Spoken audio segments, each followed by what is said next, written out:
Good afternoon, everyone. Welcome to Go Big or Go Home. I am Old Man Troy, joined by the youngster, Kevin Cunningham, a.k.a. Kid Cunny on Twitter.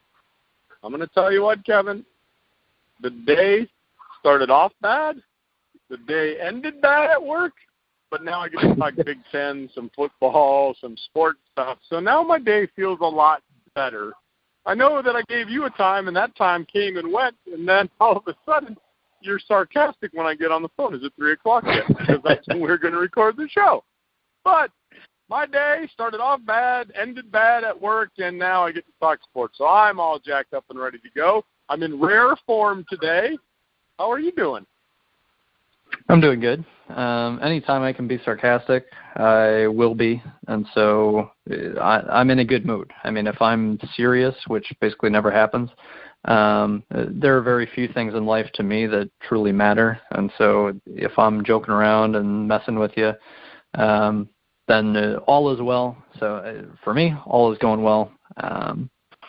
Well, you got me all worked up that I couldn't even do the show. I'm sitting in my car with sucking my thumb, crying because you were sarcastic with me. Well, I apologize. And if people believe that, you might want to tune out of the show right now. I am going to warn the listeners, Kevin. The reason my day started off bad is I put my window down this morning at about 4 a.m., and I heard a clink, clink at the bottom of my door. The arm mechanism must have fallen off of my window because it no longer goes up. So when we record this show on Monday afternoon, it is usually on my way home from work. Therefore, I am in traffic, and I have to do the show with my window down. Normally it's up, and I have the air conditioner on. I still have the air conditioner on, but I have my window down too. So now I got 18-wheelers buzzing by me, got 18-wheelers on the other side of the highway. I got a lot of background noise, and I apologize. But it's the way the show's going to have to go today, Kevin. Yeah, stuff happens. We're not in a live studio, so that unfortunately that's just the way it is. Until we get paid for doing this, obviously, Troy. Until that happens, stuff happens.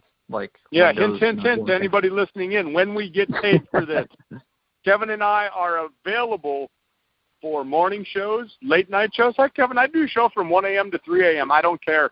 Anybody listening in that's a producer or knows a radio station, you need to get in touch with Kevin and I. We would be a great addition to your station.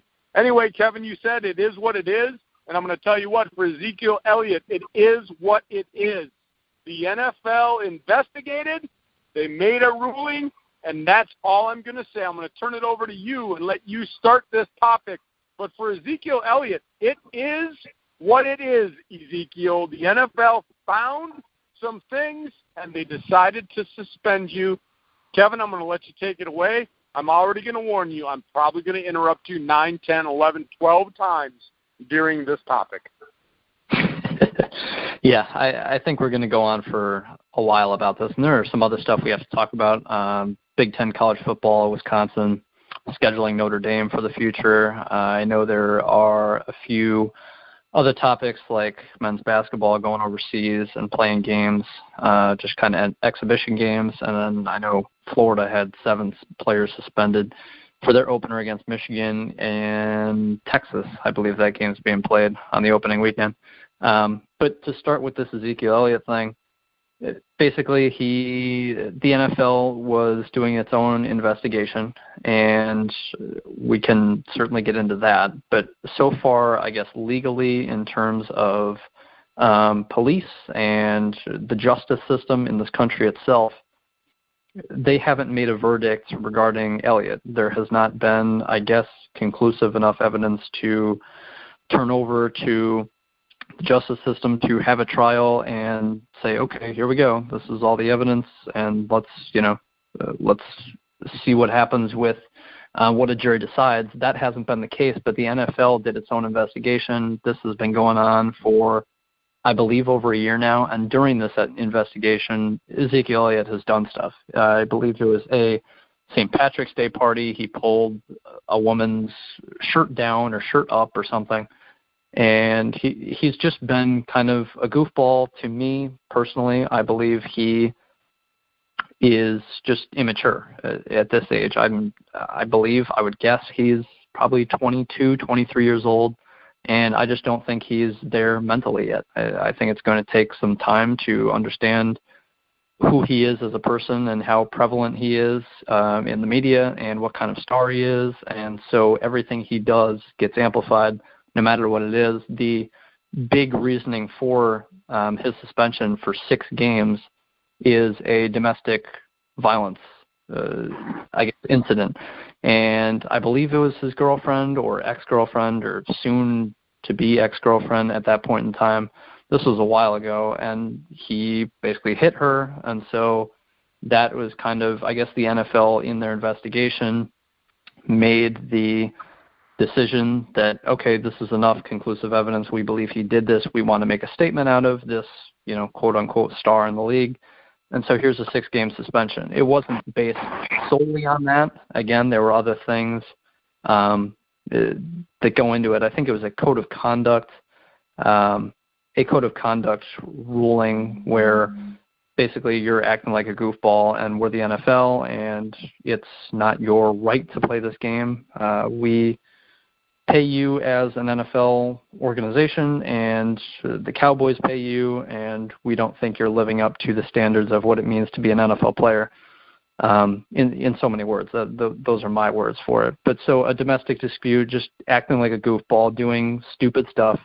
Realistically, Ezekiel Elliott, obviously former Big Ten star at Ohio State, and that's why we're bringing this up, but suspended for 6 games to start the year, and then the Cowboys have a Week 7 bye, so he's not going to see the field until Week 8 at the earliest, but he is appealing what is going on, and I'll just have his little statement that he put on Twitter out there before I send it back to you, Troy. He said on Twitter, "I am both surprised and disappointed by the NFL's decision today, and I strongly disagree with the league's findings.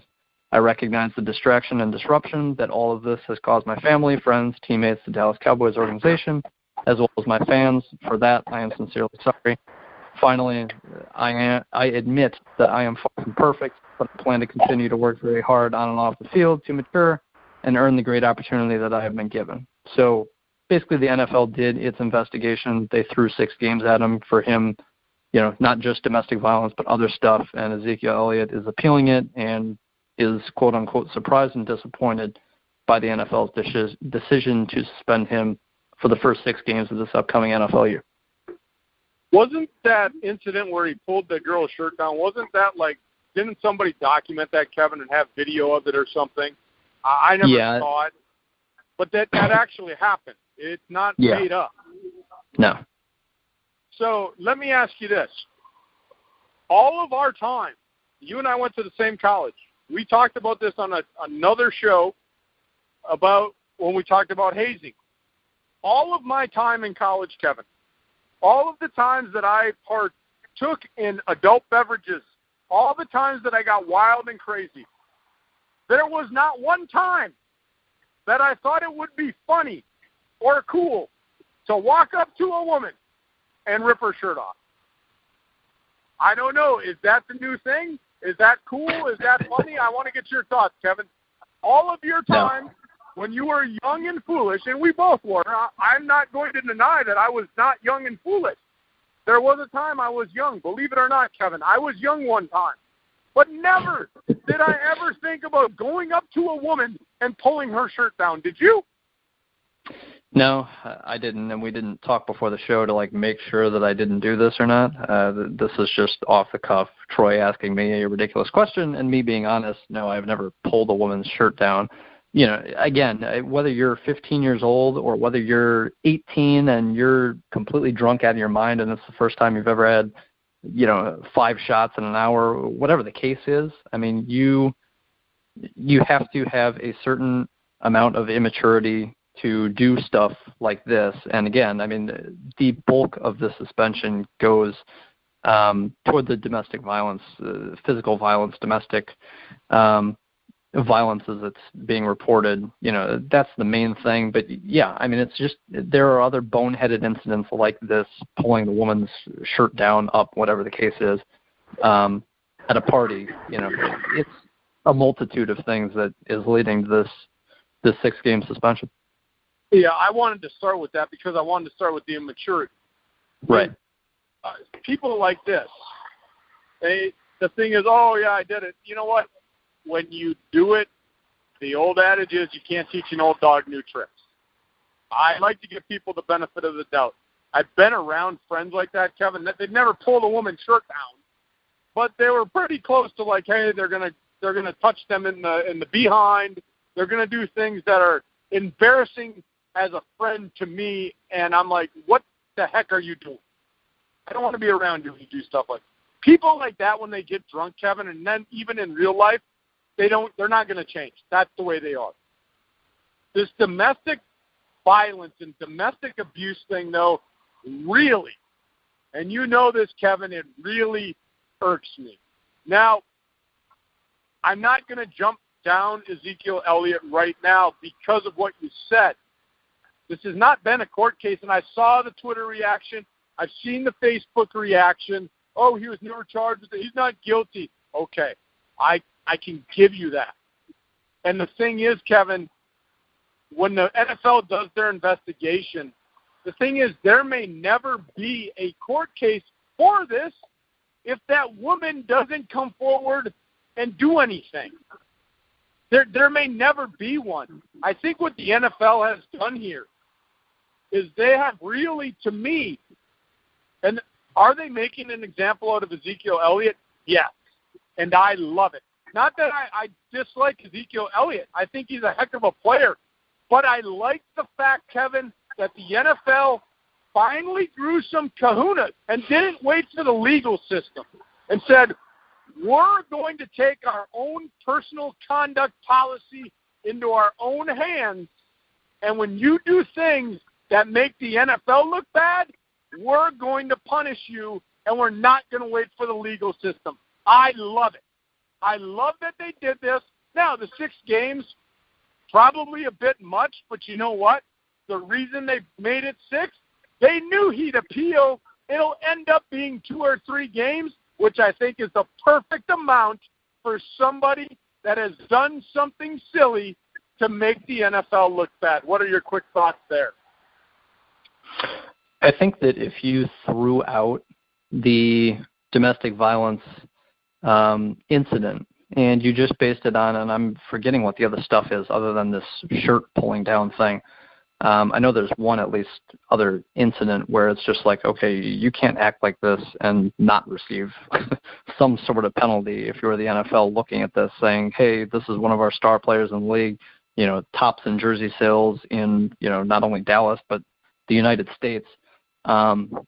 So we can't have you acting like an idiot and it being factual that, yes, you're doing these things. So even if you throw out the domestic violence thing, Troy can go on forever about how he feels, the ins and outs of domestic violence. And we did an episode, I don't remember if it was on this show, a couple months ago about the whole thing. But just in general, even if you throw out the domestic violence thing and you are the NFL and you want to say, hey, you're acting like a goofball, we don't want you acting like a goofball. Here's a couple game suspension. So I'm with you that, yeah, we'll throw 6 games at you. We know you're going to appeal. We know you're going to think it's stupid and outrageous and nothing has been done about it, truthfully, legally in this country's judicial system, regarding your cases. But we're going to give you 6 games. You're going to appeal. If it goes down to 2, 3, 4 games, that's fine.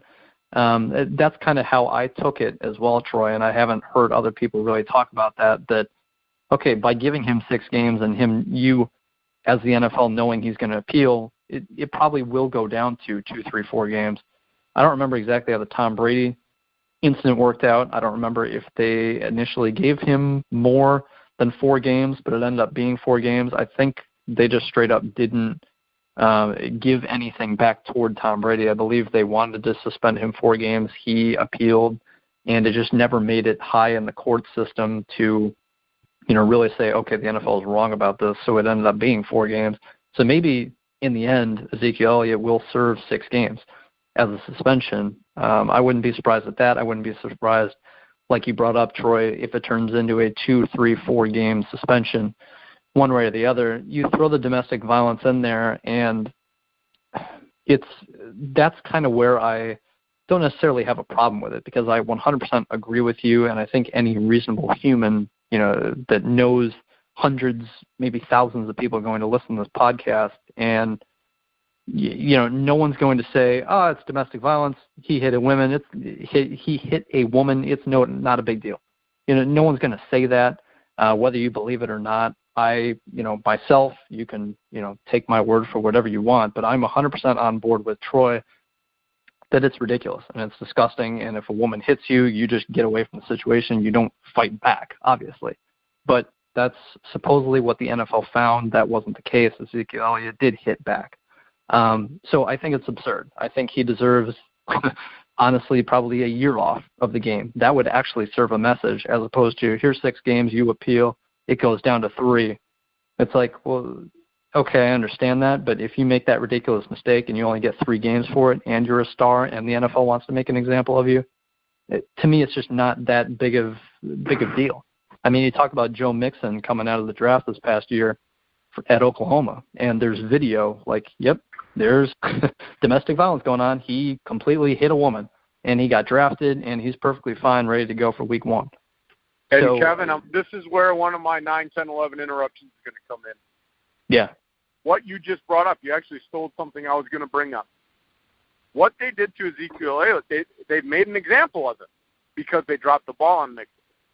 So this is them behind those closed doors, like the carpet and the Wizard of Oz, that that little closet with the little carpet with the man behind the curtain. That's what the NFL is doing here, Kevin. Right now, they don't have, and to my knowledge, Ezekiel Elliott has not been charged with domestic violence. No. But there are findings from the NFL investigation, which of course can be disputed in that appeal process. There's not going to be any charges until that woman comes forward. And whether or not she will, the deep pockets of Ezekiel Elliott, I'm going to say it that way. You can't tell me, anybody listening to this podcast, you can't tell me that any NFL player that has millions of dollars, when they get in trouble with someone, they're not trying to buy them off. I guarantee they are. I guarantee it. They're going to try to make them shut up. I like what the NFL did, Kevin, and I think they did it because they dropped the ball on Mixon. Mixon should not have been able to have been drafted because of that video that's there. You hit it right on the head. You'll get me worked up when it comes to domestic violence, not even just physical domestic violence. It's emotional domestic violence. It's all the bullying and all that crap that goes with it. I like what they did. The problem is I don't think the NFL, Kevin, could have sat him for a year. That would have been way too long because there is nothing in the legal system at this time. Now, if something like that would come out, oh my, Ezekiel Elliott could be in a world of hurt at that time, Kevin, because now I know the suspension is based on a number of things, personal conduct, but man, you've already got a hit against you, and now if charges came up, it could be pretty severe for Ezekiel Elliott. But I wanted to interrupt there because you stole my thought, and I didn't want to lose it. I think what we saw here, I've never seen the NFL, Kevin, do a suspension like this without them being reactive. To me, this was the NFL being proactive for the first time in many, many, many years.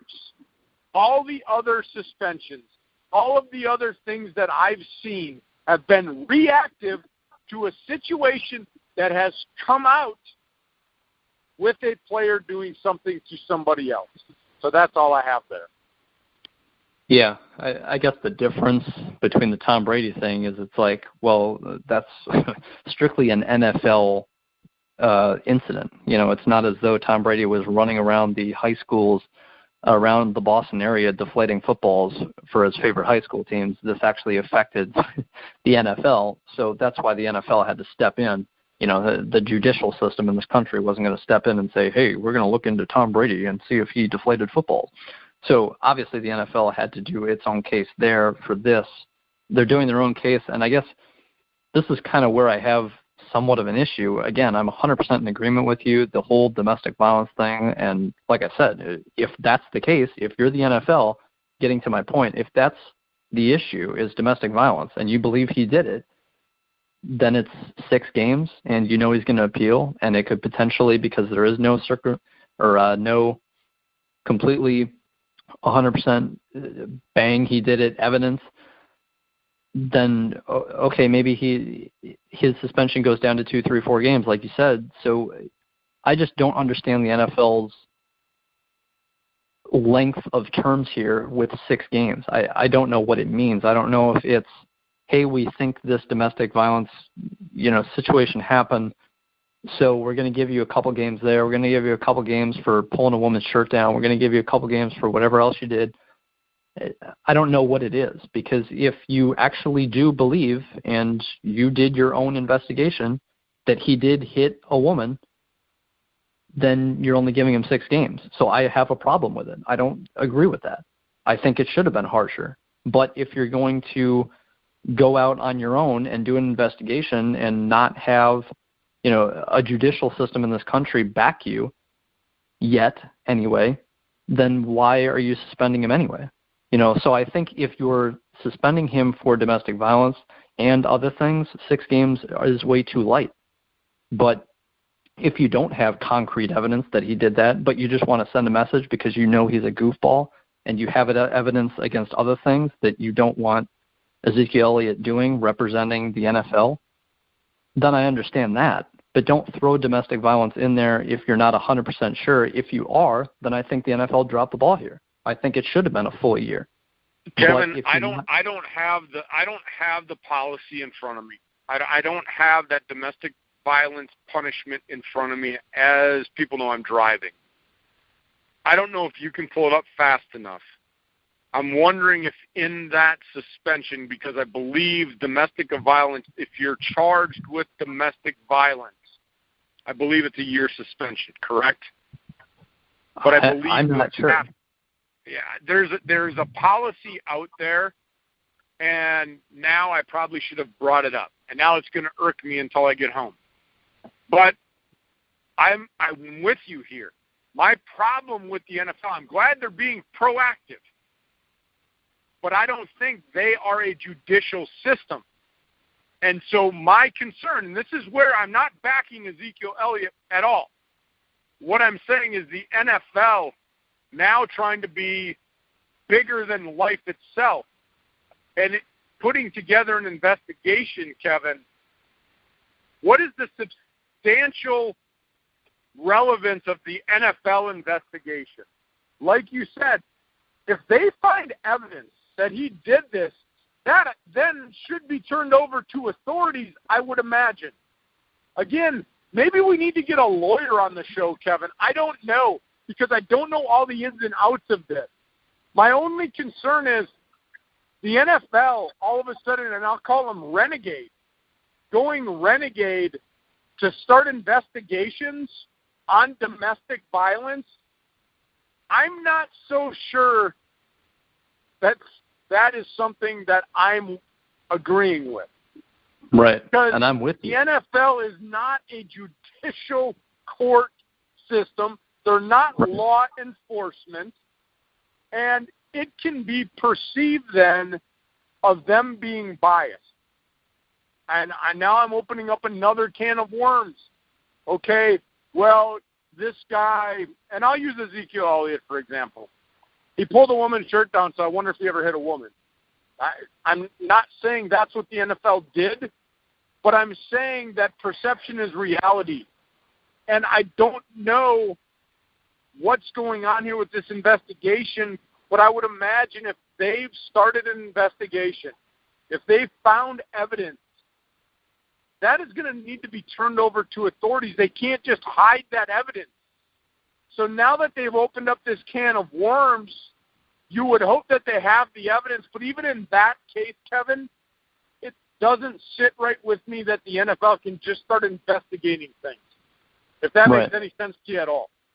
No, yeah, and that's ultimately, this is what I wanted to get out of this topic was I think it's crap one way or another. I think, again, if you've got concrete evidence and you're the NFL, that's fine.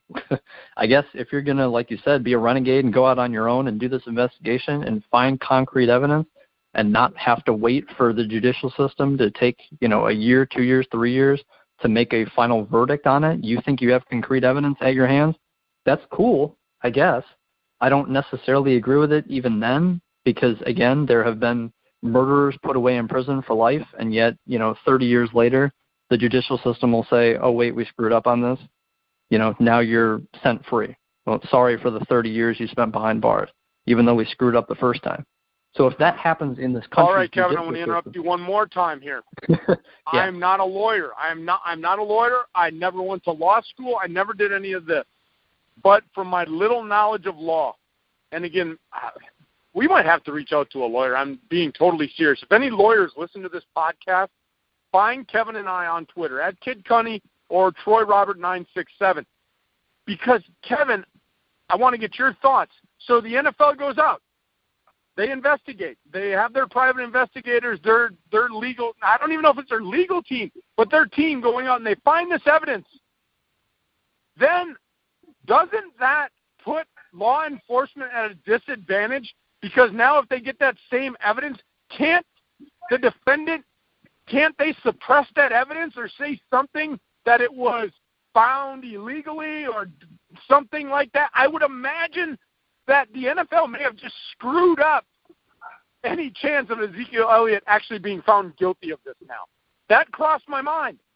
So the NFL, they're not a law enforcement agency, so they go find this evidence. Didn't they just screw that up for any prosecutor now that they went out there and did this because now the defense can say it's tainted evidence? Right. I don't know. Exactly. I don't know. It's just a thought. Am I crazy for thinking that? Is that even something that could happen? I think it is.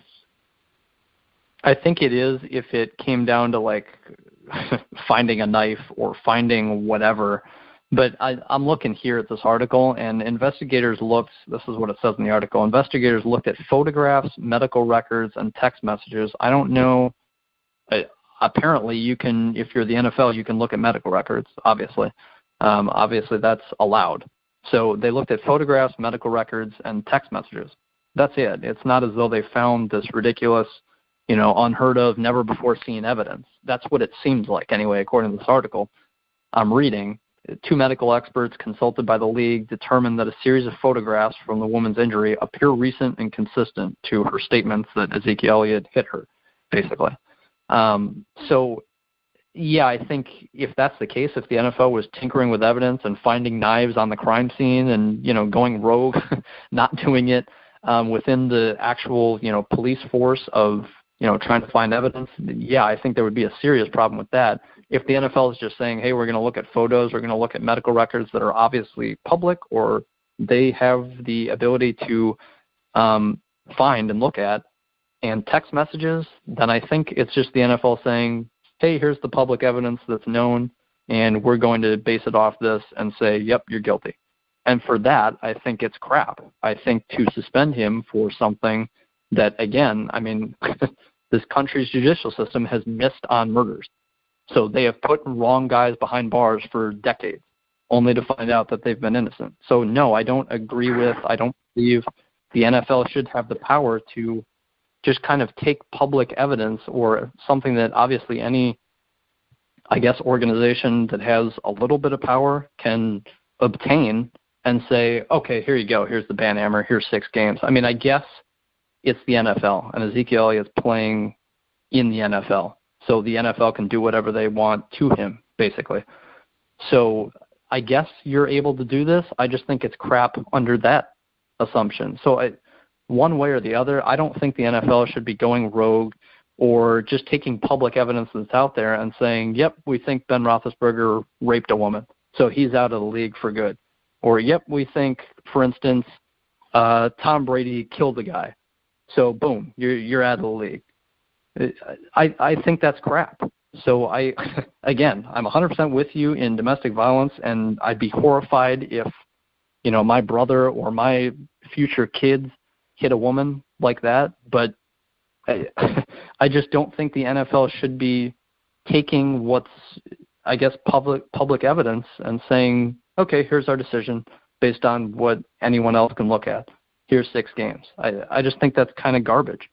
So if the NFL believes 100% without a doubt, which rarely is the case with anything, that he did this, then I think 6 games is too light. But to just take public evidence, it seems like, and say, hey, we think you're guilty, we think you're a goofball, we know you're a star in our league, we want to send a message, here's 6 games, you can appeal it. I just think that's kind of crap too. I guess those are my real final thoughts on this. I just think the NFL shouldn't be going into investigations like this until a actual verdict has been made. Yes, Ezekiel Elliott has done this. Here's the proof.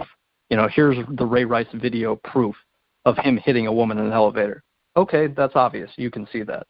Then the NFL can do something about it. I agree with that.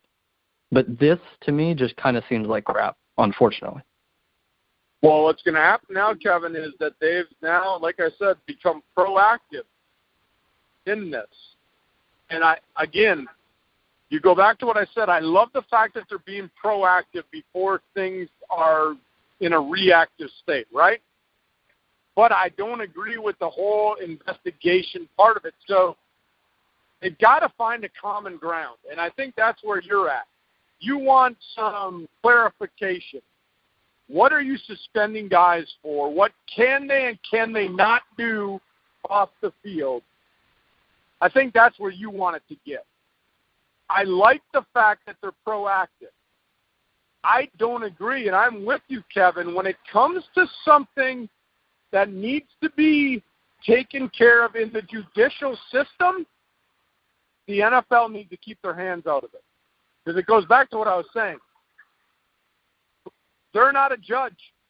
They're not law enforcement.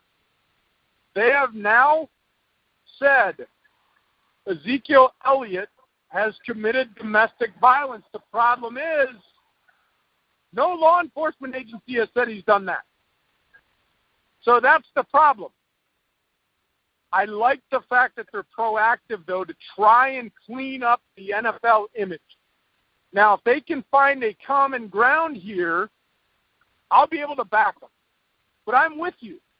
I am 100%. I did domestic violence shows. I may do one in the future.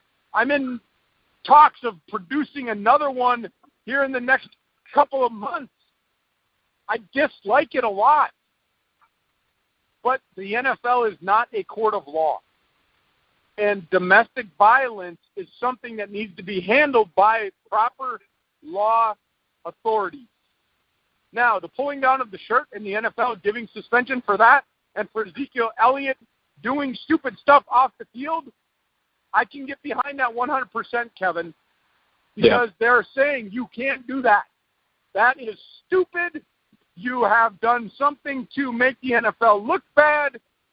Boom, we're going to suspend you. I'm glad the NFL is taking a stand on domestic violence, but I don't think they should be opening investigations. Because like I said, they're looking at public evidence, and now they're making assumptions.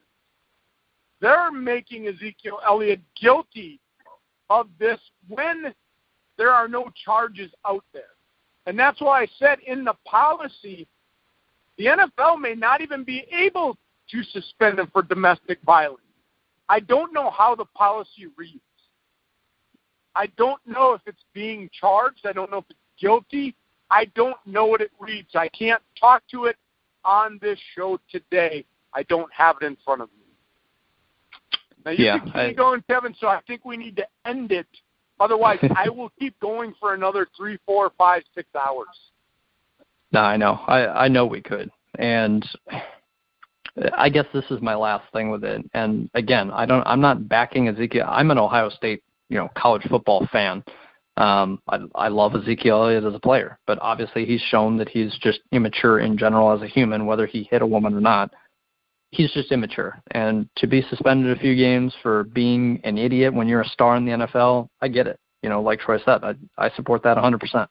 But to throw this in there and to go be renegades and to say, okay, we're looking at evidence and boom, here's our decision, I think it's crap.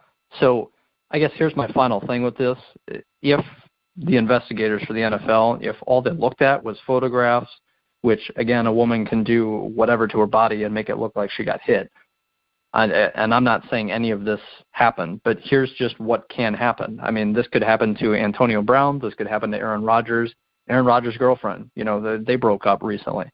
Say she has photographs of, her arms being beaten, it looks like. So, okay, the NFL investigators looked at photographs. They look at medical records. Okay, well, nothing's really wrong with her. She came in to the doctor. She said she has these bruises because Aaron Rodgers hit her, for example. Okay, boom. That's the next one. Then you look at text messages.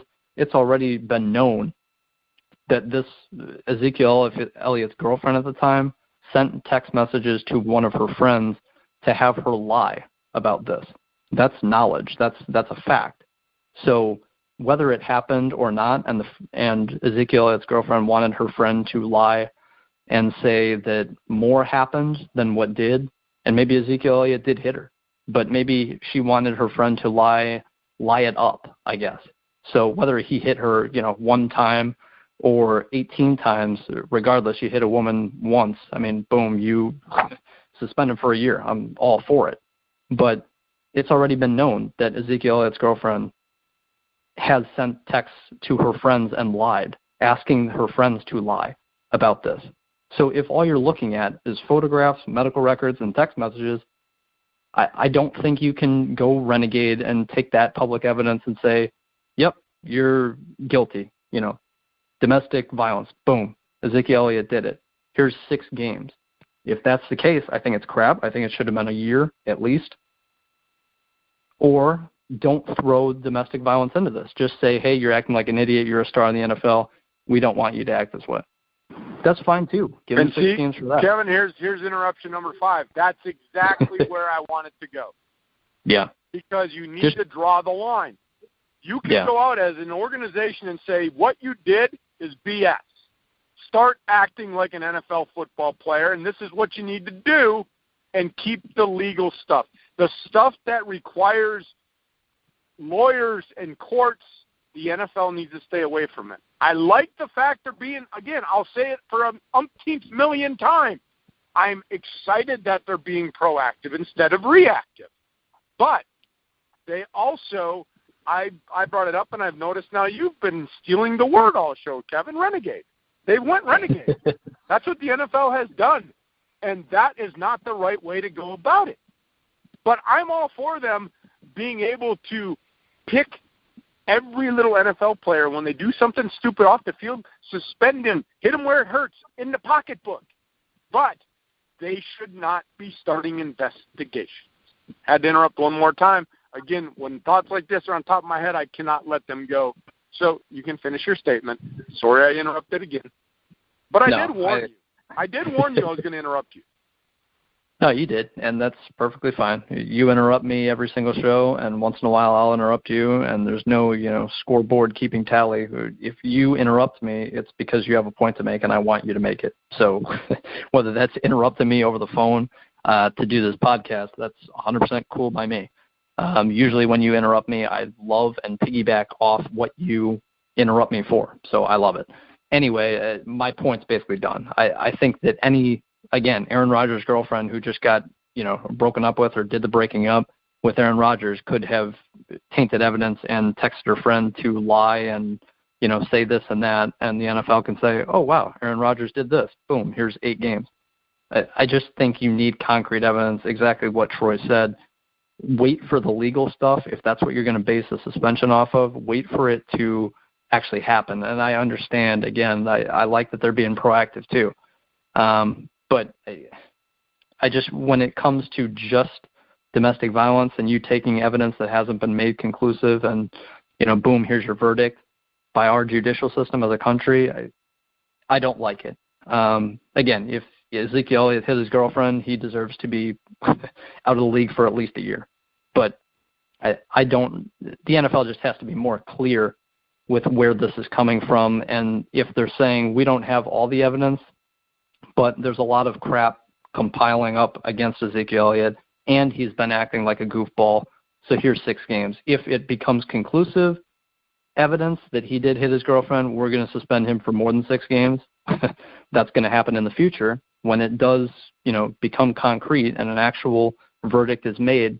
If the NFL were to release that kind of statement, I'd be 100% in favor of it. That's cool by me. But there's just too much gray area in this, I guess, is my problem. And we've talked about this for basically 40 minutes now. So, Troy, I guess if you have any last words, but no, well, I have many last words. I could go on and on and on about this, and it's just not the domestic violence piece of it. It's the actions off the field. Perception is reality, Kevin. Perception is reality with any athlete. I told that to all the players that I coached. And when Ezekiel Elliott is out there and, pulling girls' shirts down, people are going to perceive him that way. He's got to understand that. So, yeah, I could have many last words on this, but I think we're just going to end it right there. We're going to end it with that. We're going to move on because there's more bad news in college football, more red flags, black eyes, if you want to call them that, coming out of Florida. I'll let you fill the listeners in, then we'll give our, maybe not so quick take on it. Well, if you're a Big Ten fan, you're a Michigan fan, this is good news for you. I guess you can't really say it's great news in general, but then again, when you find out exactly what this is, maybe you've heard of it by now. But 7 Florida football players, University of Florida football players, were suspended. I'm not sure the length of the suspension. I haven't read it anywhere, but I know it is for at least the season opener for the University of Florida, and that is the game against Michigan, which is taking place in Texas on the opening weekend at AT&T Stadium in Arlington, Texas. But so that's September 2nd. So basically, Antonio Callaway is the name to take away from this in terms of football players. He's kind of the top receiver returning for the Gators, and so this makes a bad Gators offense a year ago even worse. I know Florida's got a number of other injuries going into this opening weekend game, so Florida is going to be kind of decimated by not just injuries, but losing their top receiver and 6 other guys. 5 of those other guys didn't even play a year ago. Another guy, I don't remember exactly who he is, what position it was. I don't have it in front of me, but basically Florida had 7 players suspended for the season opener against Michigan, and I guess the quote from ESPN's report is that they were suspended for making improper charges on their university student IDs at the school bookstore and then selling those items for cash. That's what the university officials confirmed to ESPN. Basically, they didn't have the proper amount of funds on their IDs to purchase those items, yet they purchased them anyway. I'm not sure exactly how that works, but they purchased them anyway and then sold them for money, basically, is what happened with those 7 guys. So I'll turn it over to you, Troy, your thoughts on that instant or situation coming out. Well, I'm going to say this. We look at the subject we just talked about, and now we're going to talk about players that are trying to sell stuff. Should it have been done? No. Should it be suspended? Yes. But when I look at this, I'm not going to hold this against any one of them. They're poor college kids because for those listening, to be honest, when you go to college, even though you're on scholarship, you don't get paid money. They don't put money in your pocket. These kids are poor college kids. Maybe they don't come from a great background. Maybe these are kids that are not on the take. And, yeah, I said that, Kevin. Said it bluntly. They're not on the take. Apparently they're not on the take. If they're trying to buy and sell stuff, they need cash. So they're not one of those athletes that a booster is padding their pocket. And I'm not afraid to say that because we know what happens. So these guys, what they did, it is wrong. They knew what they were doing is wrong. They got caught. They're going to be suspended for it. I'm not holding anything against them, Kevin. I've been in college once. I was a poor college kid. They wanted to try and make a cash for what they're going to use it for. Maybe they wanted to buy a pizza. That's what I'm going to hope. I'm going to hope on the good side, and I'm going to say, okay, they were hungry and they wanted a pizza, or maybe they even wanted to go buy an adult beverage. I don't know. Hopefully it wasn't that they wanted money to go buy steroids. But I'm saying these kids did something because they needed money. They didn't hurt anybody but themselves. They broke a rule. They should be suspended. It's right there in the bylaws of the NCAA. They broke that law. They knew what would happen. They took a chance. In my mind, they needed some money. They did what they thought they could. I'm not going to hold it against them, but they do need to be suspended. A one-game suspension is more than warranted. They broke a rule. But I'm not going to sit here and I'm not going to preach to the choir. I was a poor college kid one time. I would have loved to have bought a pizza some nights, but I had no cash. And so to me, that's what it is. These kids wanted some extra cash for what they were going to do with it. I'm hoping it was something good. Could have been something bad. I don't know. But I'm not going to judge them. They made a choice. They needed cash. That's what they did. That's my thought on it. And I, unfortunately for listeners, or fortunately, I guess, depending how you look at it, I have exactly 100% the same exact take that you do. So I'm not going to piggyback off that because I have nothing to really piggyback off of it with.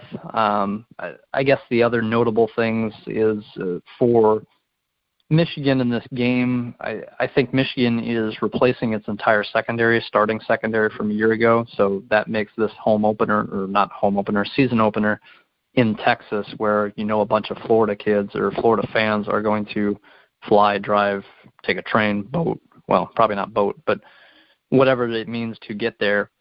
I'm sure Florida will have a number of fans in the seats, and I'm sure Michigan, because they're Michigan, will have a number of fans in the seats. It's going to be a cool atmosphere for this game. But basically, I think that it impacts the game, and Vegas showed it. I think Michigan were either 3 or 3.5 point favorites. Before this incident came out, the suspensions were filed and made official. And now I think Michigan's 4.5 5 point favorites. So it swung like a point and a half, depending on where you look at for Vegas. But so, it makes a difference. Michigan is favored by a little more now. That's kind of the football take from it. And I have exactly, I guess, the moralistic take from it is, I'm with you, Troy, that, you tried to sell stuff to get a little extra cash. And these college kids are poor in the sense of money. We're not saying, oh my gosh, these poor college kids. We're saying they're poor literally, like in terms of their pocketbooks. So I'm with you 100% there. From the football standpoint, again, it helps Michigan's young secondary to not have to worry about Antonio Callaway is basically the football take from it. It's going to be a heck of a game regardless. And I think Michigan should probably be favored. I think the line should have moved probably a point or so, 1.5. I guess that's my football takeaway from it. But I've got nothing else on this, Troy, unless you've got anything more. No, I got nothing else. Let's move into some other maybe good college football news. Something that you brought up. You mentioned it to me. I'm like, yeah, whatever. When are one of the games going to be played? 2050. But it's a scheduling thing, and you made a good point. At least it's not cupcakes, and you like what Wisconsin did. So let's move in. Wisconsin scheduling Notre Dame on the schedule, and it's pretty cool that they're going to be playing that game at an NFL stadium. What are your thoughts here, Kevin? Wisconsin goes out, puts Notre Dame on the schedule. We've talked about it on the show a million times that, at least I don't like the fact that these teams play cupcakes. They got Notre Dame on the schedule. No cupcake. However, we don't know what Notre Dame is going to be like in 3-4 years from now. And so my only problem with this is that these games are scheduled so far in advance that we don't know where either of these programs will be. Wisconsin could be on a downside. Notre Dame could be a top 10 team. And Wisconsin could be that team hovering around 500. I just don't know. What are your thoughts? I think when you schedule a Notre Dame let me first just get it out there that Wisconsin and Notre Dame are playing in 2020 at Lambeau Field, which is where the Packers play. And then in 2021, the following year, they're playing in Chicago. The Chicago Bears play at Soldier Field. So you're taking a couple really cool stadiums and atmospheres, Lambeau Field, Soldier Field, Packers and Bears, respectively. And that's where this Wisconsin-Notre Dame series is happening, again, 2020 in Lambeau Field, 2021 Soldier Field. So it's 3-4 years away. It's not something crazy distant in the future, which usually when these types of stories come out, it is for like 2023, 2024, home and home. So I'm glad it's only 3-4 years away, I guess, is my take on that perspective of it. But so I think it's cool if you're Wisconsin to go out there and say, hey, we're going to play Notre Dame a couple times. No one will bash you if Notre Dame is having a bad year. I think that's how I take this year's Wisconsin-BYU game, is BYU could be one of those top 20 teams with, a good quarterback who's going to throw it 50 times a game, who has a decent defense, and they're going to surprise some people. It's possible that BYU can do that. I don't think this BYU team this year in particular is going to be great. I'm sure they're going to be just fine. I'm sure Wisconsin's going to have their hands full when they play BYU this year. In the third week, the game's going to be on ABC. That's cool, or ESPN. But so, you can play Utah State, you can play Florida Atlantic like Wisconsin's doing, but at least they're going at BYU this year. That's not a cupcake. That's not crap. So I am all for Wisconsin scheduling BYU. And I'm all for Wisconsin scheduling Notre Dame, whether Notre Dame's got a top 10 team or a team who's going to be 7-6 that year. I think it's cool you're willing to play teams that aren't Florida Atlantic, Utah State, Southeastern Louisiana, FCS Northwest, to go out and schedule a Notre Dame, to go out and schedule a BYU. Hats off to them. Because, again, you don't have to, especially in the Big Ten. If you go 12-1, 13-0, you win the Big Ten, boom, you're in the college football playoff regardless of who you play. But typically for me, and I think most people want to see teams that finish the year 12-1, 13-0. You finish, atop the Pac-12, Big 12, Big 10, SEC, ACC, those Power 5 conferences. If you play a bunch of cupcakes and then you have a little scheduling break like Wisconsin has this year, to be honest, they get Michigan at home. That's their toughest game this year. So at Nebraska won't be easy, but Nebraska lost Nate Jerry, who's their best defensive player, before the year even begins. So Wisconsin is going to be favored in every single game this year, unless they completely, are terrible leading up to that Michigan game. But Wisconsin is going to have a good record this year. I think it's cool that they play BYU this year. I think it's cool that they're scheduling to play Notre Dame regardless, saying we're not going to just schedule cupcakes, even though we've got 3 weeks to, potentially do so. We're going to play a team who potentially can be realistically a top 10 team in any given year. So I think it's a cool series that's going to happen. I'm glad it's only 3-4 years away. And hats off to Wisconsin for doing so. Yeah, I think Notre Dame is about 2-3 years away from being a top 10 team, Kevin. I know Notre Dame fans don't want to hear that. They want to think that they're going to be a top 10 team year in and year out, but I think they've got some issues right now, and they've got to get a little better at recruiting. I think they will. I mean, I think it's a good game. Like I said, right now I didn't jump up and down for joy like, ooh, they scheduled Notre Dame, partly because I know the game's like 3, 4, 5, 50 years from now, and I don't know what either team's going to be like then. I know it's great. It goes out and shows you, hey, look, we're trying to build a competitive team.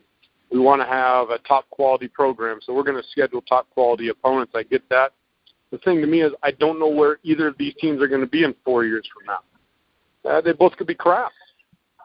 So, the game to me, when I look at it being on the schedule, Kevin, is it doesn't excite me to the extent right now that I don't know where these teams are going to be in 2020, if that makes any sense to you. No, yeah, it makes complete sense. I mean, if Ohio State, again, I'm an Ohio State football guy, and so if they went out and scheduled Notre Dame for 2020 and 2021, I'd I guess not literally clap, but in my head, I'd be like, okay, that's cool. Ohio State's going out and playing someone these last couple of years, this year included, playing Oklahoma. That's awesome. Whether Oklahoma's down and they're 9-3 or they're Oklahoma, and you got Baker Mayfield and he could win the Heisman Trophy, and Oklahoma could win the entire college football playoff this year. It's a big game, so it's awesome. You can't get too excited, I guess, if you're a Wisconsin fan for 2020, 2021. But it's cool nonetheless. It's awesome that they played LSU a year ago and they beat them. And so, hey, we're going to play Notre Dame too. You can't ask for much more if you're a Badger fan, I guess, in my opinion. You don't know what anyone's going to be 3, 4, 5, 10 years down the line.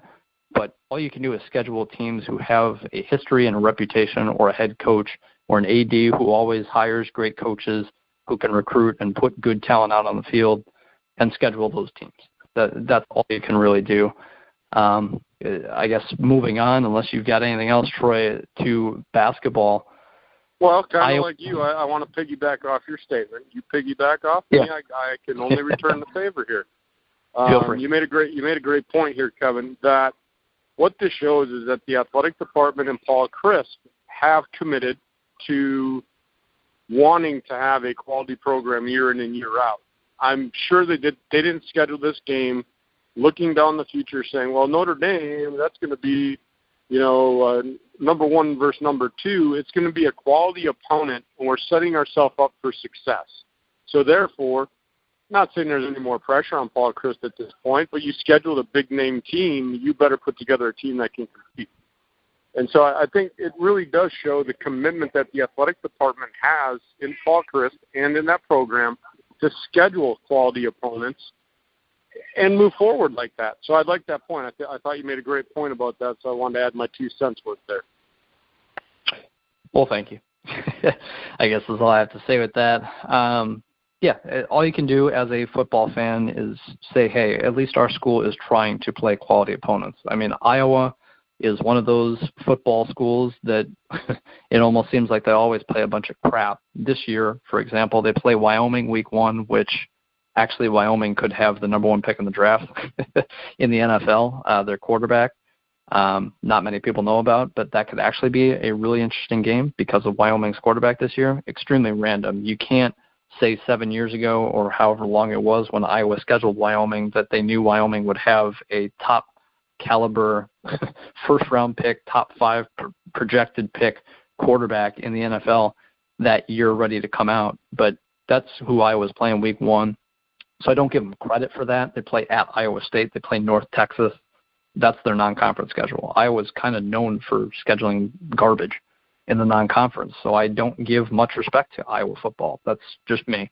Iowa football fans, again, you can find me on Twitter at KidCunny and curse me out as much as you want, but you don't schedule anything out of conference ever, it seems like. So I don't necessarily respect Iowa for scheduling garbage. But I guess to move over to the basketball side and Iowa, and over Atlanta 10, not to give that plug away again, but Atlanta10.com, I write, newsworthy stuff for there. And over the weekend, I wrote an article about Iowa basketball and how they are going overseas and they are doing a European exhibition trip. And during this trip, for example, on August 8th, they played the German All-Stars. And I have no idea who was on that German All-Star team. They won by 34 points. A couple days later, they played the Swiss All-Stars. I have no idea, who's on that roster either. They beat the Swiss All-Stars by 69 points. And then on Saturday, that was, August 12th. When you're listening to this podcast, just for reference, August 12th, they beat the Milan All-Stars by 42 points. Basically, you're going overseas as a basketball team. You're doing exhibition games. You're just, testing, seeing what you have as a coach, as a team, taking a cool trip to a country and saying, hey, let's play basketball for a few days against competition that's probably not top-notch, but it's overseas competition in, a cool country that most of these kids, I'm sure, haven't, ever been to before. So it's just a cool thing to do, to see your basketball team going overseas and whatever the results are. Being a cool kid, huh? Being a cool kid, Kevin. Being a cool kid. But so I guess what to take from this Iowa basketball is just one of a few. I know Purdue is doing it. I know Wisconsin's about to do it. I think Wisconsin's playing in Australia this week. I believe they haven't played a game yet, but I know Purdue has. I'm going to touch on Purdue as well. But Iowa, Iowa basketball a year ago, they were fine. They lost Peter Jock, who's, in the NBA now, or with a G League team, whatever the case is, but obviously a really good player.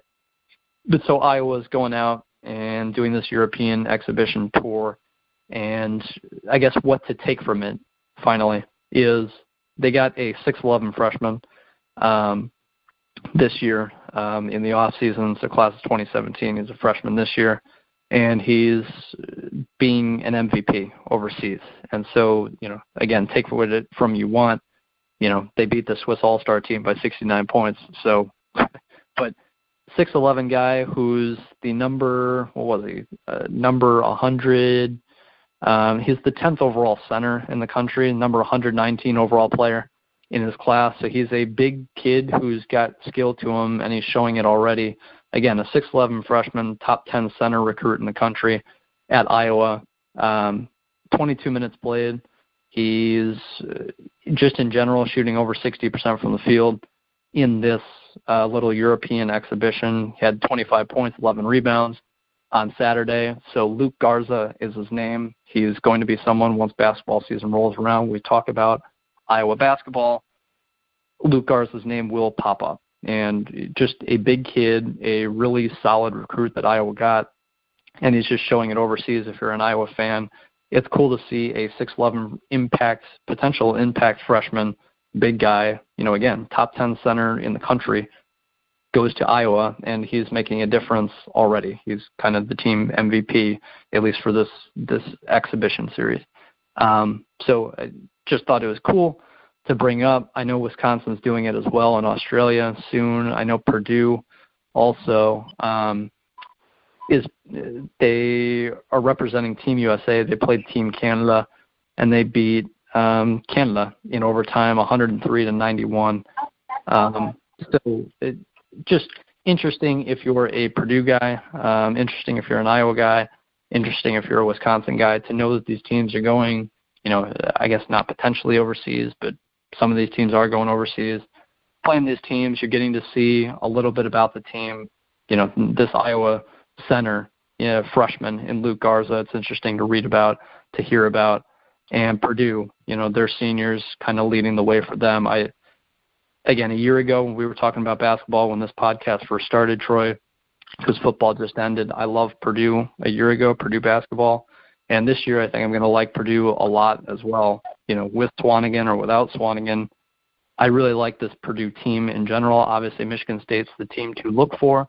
But Iowa's got a cool freshman big guy, it seems like. Purdue is going to be a really strong team one way or another. I guess your take from these little overseas trips, do you think it's cool that, Wisconsin, you're a Wisconsin guy, do you think it's cool that Wisconsin's going to Australia, playing these exhibitions? I'm sure you don't follow it, daily. I don't follow Duke's exhibition tours daily. But it's just interesting to see what these guys are kind of doing. To see names like Purdue's Vincent Edwards, Carson Edwards, Isaac Haas, P.J. Thompson, all significant seniors, juniors a year ago, leading this Purdue team. Now they're leading the Purdue team again overseas in these exhibition games. I guess, what do you take from it? Do you think it's cool? Do you pay any attention to it whatsoever? I don't, and I'm a Duke basketball guy. I don't pay much attention to it, but it's cool to see which guys, I guess, are over there making the trip, which guys are, I guess, standing out in these what can be competitively imbalanced games overseas. Yeah, it's cool for the kids, Kevin. It's really cool for them to have that experience. I know when I coached college soccer, we never went overseas, but to get away and to go on a road and to get back and see new places, that's all part of a college experience. These are still young kids, and some of them are very high-quality athletes, and we talk about how great these guys are and could be. And sometimes I think we forget the real true meaning of these athletes. They're still college kids, Kevin. I mean, think about it when you were 21, 22. If you had an opportunity to go across seas and play a little basketball and see a different part of the world, I would have loved that. And so when you look at it, I like it. It's great. I could care less about the basketball. I think basketball in August means little to nothing right now. I mean, you can practice and you can work on some things, but I'm not going to put a lot of attention into a score, especially if they're blowing out some team by 69 points, even if it's a so-called all-star team. Who cares? I really don't care. But I think the experience for these kids is awesome. I'm not saying that every school can do it, and some people may say it's unfair, but if you've got the funding If you've got the boosters and you're allowed to do it, then go do it by all means. And if you're a school that can't afford to do it, find a way to afford it. Go hit up a booster. Just don't pay your players. I had to be sarcastic, Kevin. But, no, I like it. Again, I'm not going to pay attention to the scores. I'm really not even going to pay attention to how well somebody's playing, Kevin.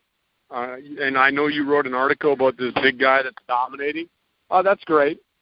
But I also think that even though it's an all-star team overseas, you haven't played against the best competition yet. And some of those numbers may be, I'm not going to say inflated, but if you're playing against an inferior opponent, especially when you're a big man and going overseas, we all know that many times when you go overseas, a big man, if you're a big man, you're probably going to dominate. There's nobody to match up with you. So I'm sure this kid's a great player. He's going to be a great player, but I'm not putting a lot of stock into, he's going to be Big Ten Player of the Year. So that's my quick thought there, bud. Yeah, I thought, and this is my last point, we've got no other topic, at least to my knowledge, Troy, but my last point with this is, I heard some things about, hey, this Luka Garza kid, he's dominating. He's, a top-end recruit, top 10 center in the country. Maybe he's a one-and-done guy. And I just kind of laughed at it because it's like, well, again, you can play against these all-star teams overseas in August. And, again, you're playing overseas in August. Let him play a year in the Big Ten and, 15 games against non-conference foes and play in the Big Ten ACC Challenge. Maybe they play, I don't know who Iowa plays this year off the top of my head, but obviously let these kids, I guess, have a little time to prove themselves. So I heard someone or read somewhere, multiple places, this Luka Garza kid could be a one-and-done player. And if it has any basis to do off of, being an MVP against the Swiss All-Stars or German All-Stars or Milan All-Stars, I just kind of laughed at it. That's my final takeaway from it. Basketball season is slowly approaching, but football is truly about to be right around the corner, which is can't wait to talk football basically full time on this podcast once the football season really does get underway. You know what's going to happen, Kevin? We say we're going to talk full-time football. Something huge is going to happen. Something huge is going to happen when we got to talk about something other than football in the Big Ten. I don't know what it is, but I can just see it already. We're going to get all geared up, and something else is going to happen in another sport with the conference, so on and so forth, one of the universities, and we're going to have to address that topic. It's going to be one of those. I just have a feeling, Kevin. But no, it is great. Football camps are starting. Preseason is going to start soon. Awesome. Awesome for college football. Nothing better in the world than Saturday afternoon, Kevin. Saturday afternoon football. And for those that are loyal listeners, know why I raised my voice when I said that. Kevin knows why I raised my voice, too. That's all I got, Kevin. Any last words for the listeners? I've got nothing. I just can't wait for Ohio State to play Indiana, and it's at Indiana week 1. Then they play Oklahoma. I believe it's, basically 9 or so days after that in week 2. But at Indiana week 1, it's a Big Ten game. Indiana fans are going to care because it's at Indiana, and it's Ohio State. So it's a night game, and Kirk Herbstreit's going to be calling it, and everyone's going to be watching it. And even though it's just Indiana, quote-unquote, as an Ohio State football fan, as a Big Ten guy in general, I love following the Big Ten as a whole, but it's going to be cool once football season comes around. I can't wait. Just those are my, I guess, final words before we get off. We've got 17 days as of we're recording this, and once you listen to this, maybe it's just 2 weeks or a little under 2 weeks for football season to really get going, and I just can't wait. Either can I, Kevin, and I know the listeners can't wait for us to be quiet. We are going to give you dead air in about 5 seconds. For the youngster, Kevin Cunningham, a.k.a. Kid Cunny on Twitter, I am Troy Robert, 967. We will get back at you next week. Have a good week, everybody. Thanks for listening in.